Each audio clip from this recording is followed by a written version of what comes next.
Everything you are about to hear is based on verified reporting from named, credentialed, on-the-record sources, including law enforcement officials, retired federal agents, prosecutors, and investigative journalists. Analytical conclusions are presented as analysis, not established fact. Single-source claims are clearly attributed. No individual is named as a suspect. The investigation into the disappearance of Nancy Guthrie is ongoing. If you have information, contact 1-800-CALL-FBI or the Pima County Sheriff's non-emergency line at 520-30-E1490. A former prosecutor. On camera. On the record. Verified across multiple credentialed news outlets. He did not hedge. He did not say it is possible. He did not offer a theory wrapped in careful qualifications. He made a bet. I will bet my bottom dollar that this guy, whoever he is, turns out to be a known dude in the jail of Pima County. That sentence, from a man who spent years putting murderers away in a courtroom, has been shared tens of thousands of times in the last 24 hours. And if you have only seen it as a headline, you have only seen the surface. Because that bet does not exist in isolation. It connects to the DNA sitting in a pipeline in Florida. It connects to the flower pots on the back patio. It connects to the contractor canvas that a source close to the investigation called, in their own words, a mess. It connects to the institutional collapse happening inside the department that is supposed to be finding Nancy Guthrie. And when all of those pieces are in front of you at the same time, this man's words are going to hit you differently than any headline you have read this week. Day 61, no arrest, no publicly named suspect, and a former prosecutor betting his bottom dollar. Stay with me. Before we go into the evidence, a brief sourcing note. Everything in this video is based on verified reporting from mainstream news outlets, publicly available information, and sourced commentary from named, credentialed individuals. Matt Murphy's statement is verified across multiple credentialed outlets, including Parade, AOL, and multiple news aggregators. Where something is my analysis, I will label it. No individual in this video is named as a suspect in the disappearance of Nancy Guthrie. Those are the standards. Let's begin. Before we go into any of this, I need to stop. Because behind every number in this story, every day count, every court date, every institutional failure, there is a person. Nancy Guthrie is 84 years old. She is a mother, a grandmother, a woman who did not miss church, a woman whose family knew something was wrong the moment she was not there, a woman who has been missing for 61 days while the system that is supposed to find her has been consumed by its own failures. If you are a person of faith, please say a prayer for Nancy Guthrie right now. Pray that she is found. Pray that she is safe. Pray that whoever knows what happened in that house finds the courage to come forward before another day passes. And if prayer is not your practice, hold her in your thoughts. Because everything in this video, every piece of analysis, every institutional critique, every evidentiary thread exists for one reason: to bring her home. Now, I want to speak directly to you. Right now, people are watching this case from across the United States, the UK, Canada, Australia, and beyond. True crime communities on 3 continents follow every development in this investigation. People who care about Nancy Guthrie. People who believe that justice matters and that a case this important deserves this level of attention. This channel is new. Evidence True Crime is 6 cases in, building something real from the ground up. And the honest truth is, we need your help to grow. Not for vanity, because the bigger this community gets, the more people see this case. The more people see this case, the more likely someone who knows something comes forward. If you are not subscribed yet, please subscribe right now. It takes 3 seconds. Hit the bell and drop a comment telling me what you think of what you have heard so far. Every subscriber is a vote that this work matters, and this work matters. Now, let's follow the evidence. Let me lay down the full evidence picture, because to understand what a former prosecutor is betting on, you need to hold all of it at the same time. Nancy Guthrie was last seen at her Catalina Foothills home on January 31, 2026. She was reported missing the following morning, February 1st, when she did not appear at church. People who knew Nancy have said it consistently. She did not miss church. When she was not there, something was wrong. And something was. Blood was found on her front porch. Her back doors, 2 of them, a screen door and an interior door leading into the kitchen, were found standing open. So was her back gate. And as Ashley Banfield broke through law enforcement sources on her Drop Dead Serious podcast, those doors were not blown open. They were not left unlatched. They were propped open deliberately, using Nancy's own flower pots. 3 entry points: screen door, kitchen door, back gate, all held open with her belongings. A corridor from the street, through the yard, and into the house. Prepared. Staged, waiting. Banfield's highly placed source also confirmed that multiple security cameras and exterior lights around the back of the property had been smashed. Not one, multiple. Before he ever came for Nancy, someone went to that property and eliminated every point of electronic surveillance at the back. This is not a person who improvised. This is a person who had done reconnaissance. On February 12th, the FBI released doorbell camera footage.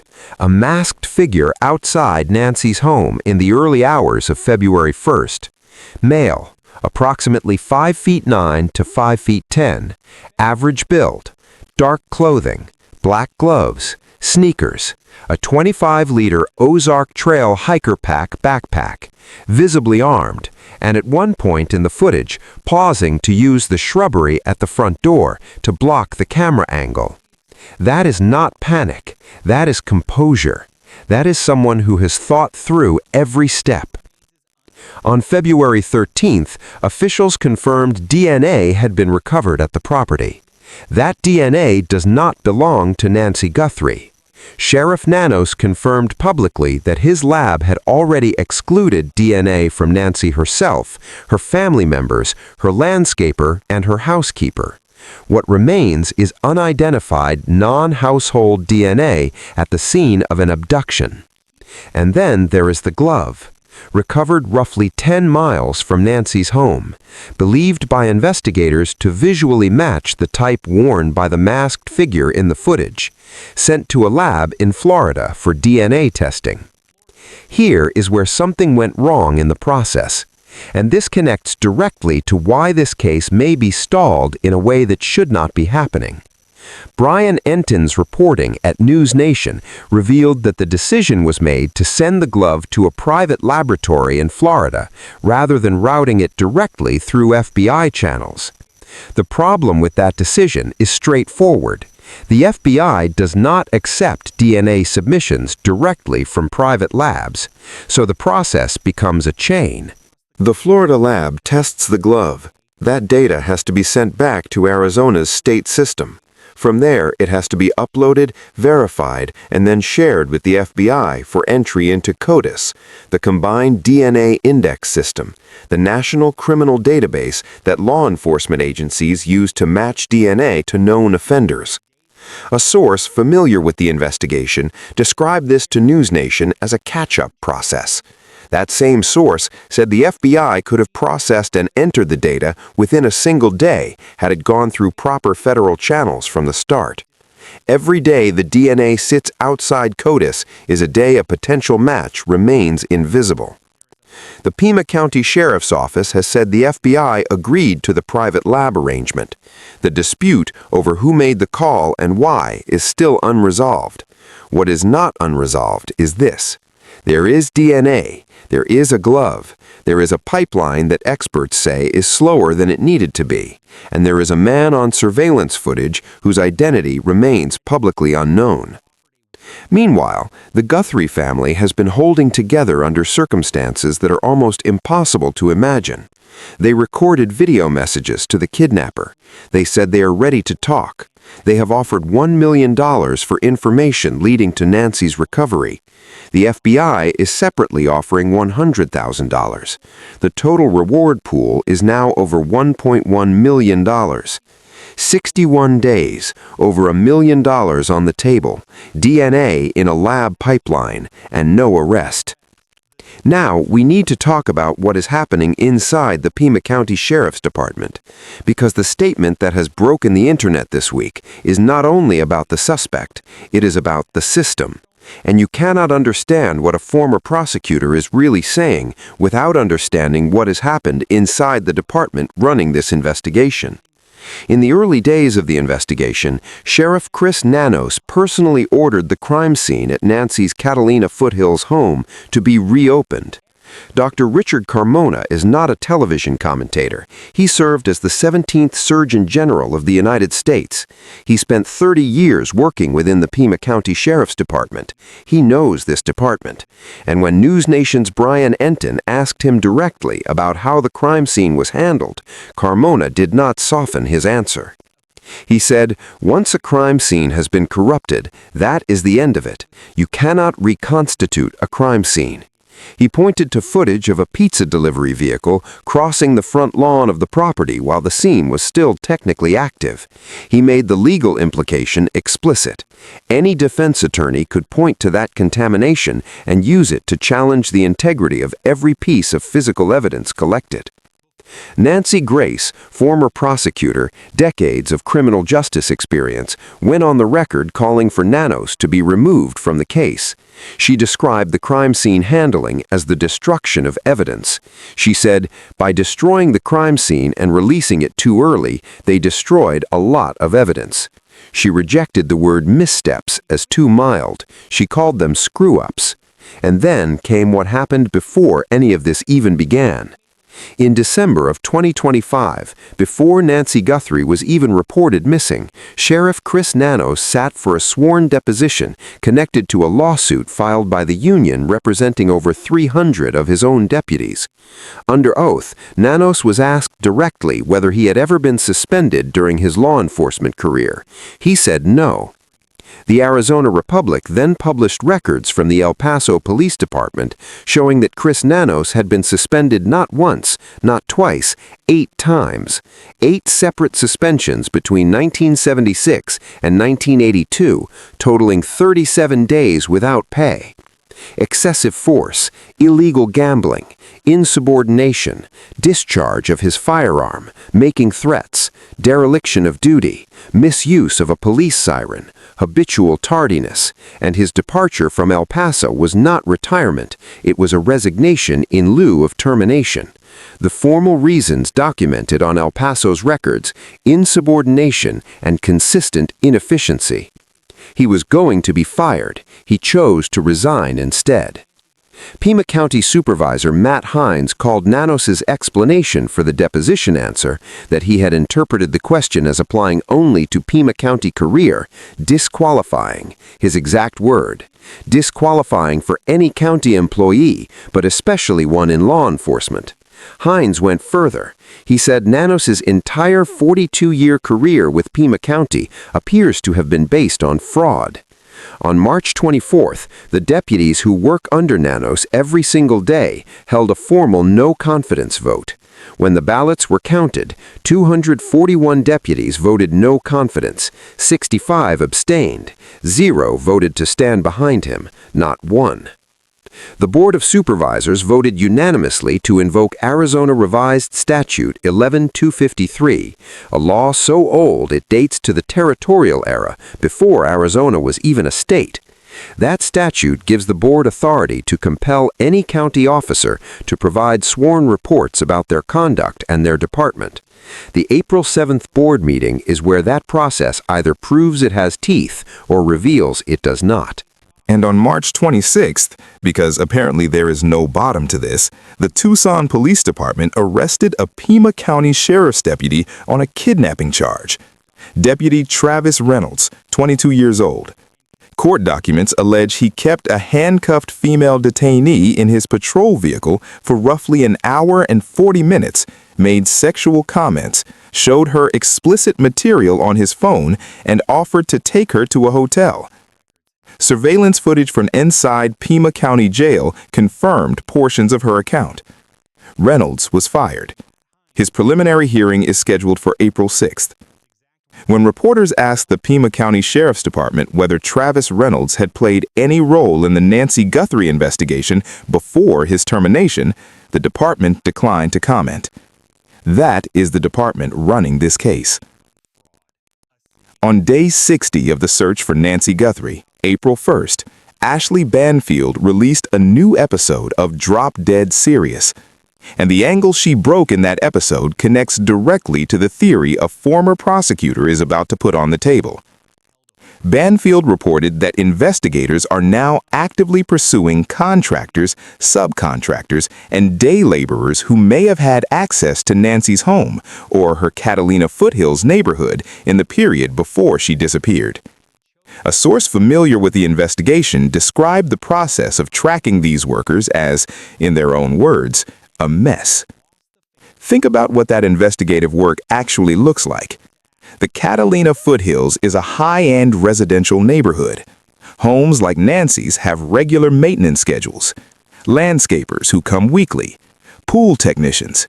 HVAC contractors. Painters. Roofers. Handyman.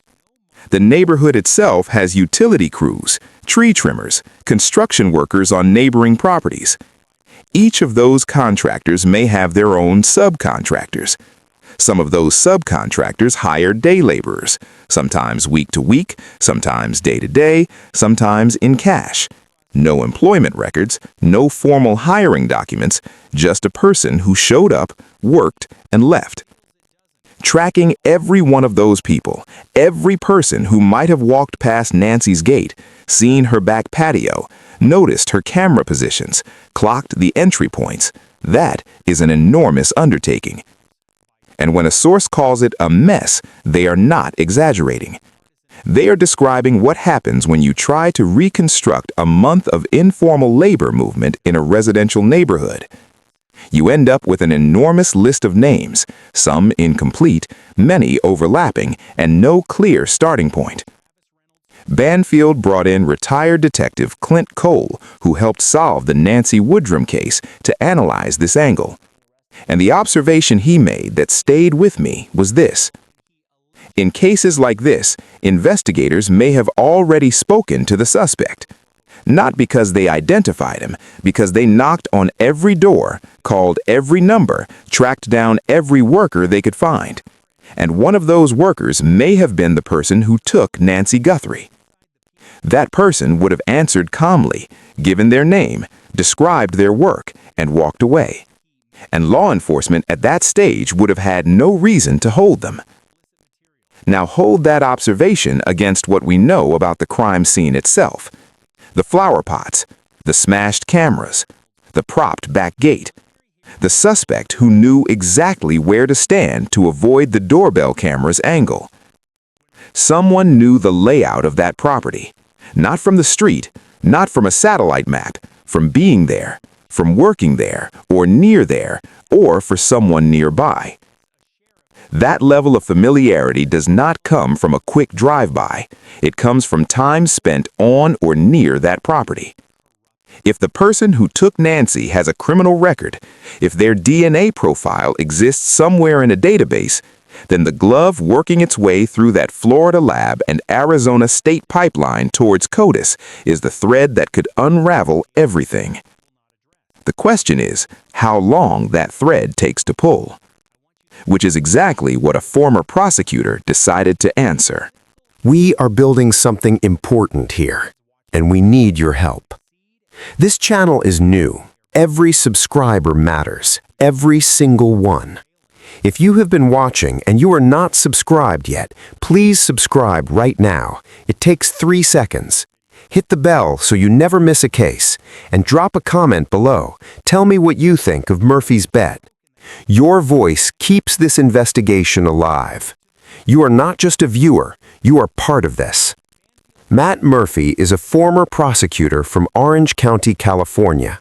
He is not a personality. He is not a commentator who parachutes into cases for a hot take. He is someone who spent years in a courtroom working cases through the criminal justice system, presenting evidence to juries, understanding how investigations work and how they fail, reading what a criminal profile looks like when law enforcement has one and what it means when they don't. He sat down with Joe Patudo on the Professor Joe Explains YouTube channel for a full extended interview on the Nancy Guthrie case. That interview has been referenced by Parade, AOL, and multiple credentialed news aggregators in the last 24 hours. His words have been shared tens of thousands of times across social media. I want to give them to you in full, not clipped, not paraphrased, not filtered through a headline. This is his direct on-camera statement, verified across multiple credentialed news outlets. Matt Murphy said, "I will bet my bottom dollar that this guy, whoever he is, turns out to be a known dude in the jail of Pima County. And I would not be at all surprised, and this is based just on my own jaded lens, if this guy hasn't been a frequent flyer released on some ridiculous social justice program." He then called the investigation a clown show. He named Sheriff Chris Nanos. He named Pima County Attorney Laura Conover, two of the most senior officials responsible for the criminal justice machinery of Pima County, named by a former prosecutor who has spent his career inside that same machinery in a different county, called out publicly as the people presiding over a failure.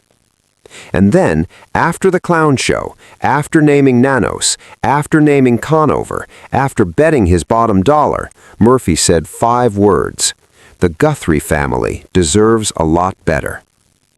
Not a policy argument, not an institutional critique, a moral statement from a man who has watched families walk into courtrooms at the worst moments of their lives, who has seen what it looks like when the system works for them, and what it looks like when it fails them. The Guthrie family deserves a lot better.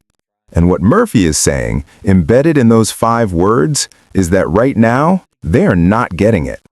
Let me pull the quote apart, because every clause matters. A known dude in the jail of Pima County. That phrase has a specific meaning inside law enforcement. It does not mean someone vaguely associated with crime. It means someone who is already documented, already in the system.